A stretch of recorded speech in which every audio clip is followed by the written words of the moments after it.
Once again, welcome to our discussion on the Parsha. This week is the second week of the 7 consolation Haftorahs, but the Sedra is what I'm going to focus on today. After Shishi, we read the second paragraph of Shema, the V'hoya im Shemoah, in this week's Sedra. This paragraph of V'hoya im Shemoah is known as Schar V'onesh, reward and punishment, because it says, V'hoya im Shemoah tishm'u, if you will listen, fine, then you'll get A, B, C rewards. And if you won't, God forbid, then there will be A, B, C punishments. I'd like to focus on the very first pasuk of this particular very beautiful expression of Jewish responsibility.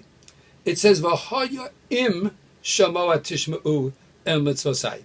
And if you will surely listen to my commandments. Notice at the very outset of this very important statement, we find the offering of if you will. It's up to you. There is an element of free choice. And then the pasuk goes on to say that at the end of the pasuk, Ula'avdo b'chol levavchem uv'chol nafshechem, and you will serve him with all your heart and with all your souls. And the Rashi and the Ramban and others ask, why does it say once again in the plural b'chol levavchem uv'chol nafshechem when it already said b'chol levavcha uv'chol nafshecha in the first paragraph of Shema that we read last week? So Rashi says this is an azhara l'rabim, just like last week was an azhara l'yachid, just like last week when it said b'chol levavcha with all of your singular person heart, so it says in this week b'chol levavchem with all your collective plural as a nation heart. But the words b'chol levavcha and b'chol levavchem in fact have an extra base in them, because the Hebrew word for heart is leiv, and therefore your heart should be libcha. Yet throughout the Torah we find the concept levavcha, levavchem, and Rashi explains because the extra base is an allusion lishnei bishnei yitzarecha, with your two yitzers, with your two formations of thoughts, with the yetzer tov, the formation of good thoughts and good ideas, and yetzer ra, the formation of bad. We can use the gift, the absolutely divine gift of free will, to make choices. Either we choose good or we choose bad. And isn't it interesting to note that we do this not only as individuals, as Rashi says, but we do this as a collective nation.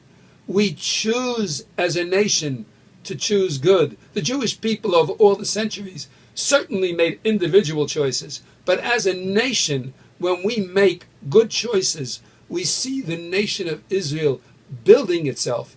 Of course, the building of the nation is based on the aggregate individual Jew, and when individual Jews en masse make good choices to follow in the way of the Torah, that increases the national willingness to follow the Torah, and it brings about a great boon and gift for the Jewish people, as is outlined in all the gifts that are given to us in this week's Sedra.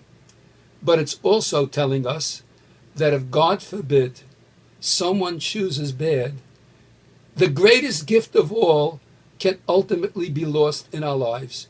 The greatest gift of free will can be lost if we make choices that are detrimental to our free will. We've seen situations like that. In our Torah, we find that Paro, after he chose over and over and over again to choose the wrong path, to harden his own heart, that Hashem himself, God himself, hardened Pharaoh's heart because he had reached the point of no return and lost his free will. And there are times where nations do that. I wonder sometimes about the continued rocket fire that comes from a group of obvious terrorists and evil people who are constantly suffering the brunt of the force of the need of the state of Israel to fight back the Jewish people's fighting back, and it's causing untold harm and trouble and pain for them, but they keep doing it. And you wonder, have these people lost their minds? Have they forgotten what punishment is? No, they lost their free will. They don't seem to have any will to do good. Their willingness to do good has been so covered over with the continued evil, it's almost as if they cannot choose good. Would we ever want to fall into such a trap, not to choose to do good? And perhaps this is just a test for us to always turn to try to do good.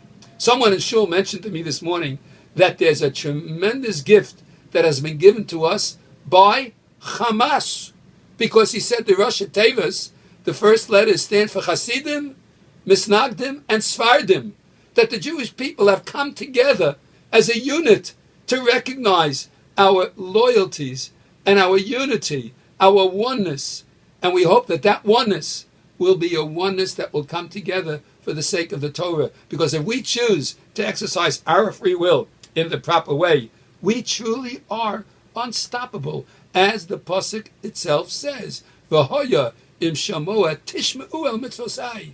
Then, and you will serve me with all your hearts and with all your souls. I will give you the rain in its time, and there will be produce, and you will eat from the fields, and you will be satisfied.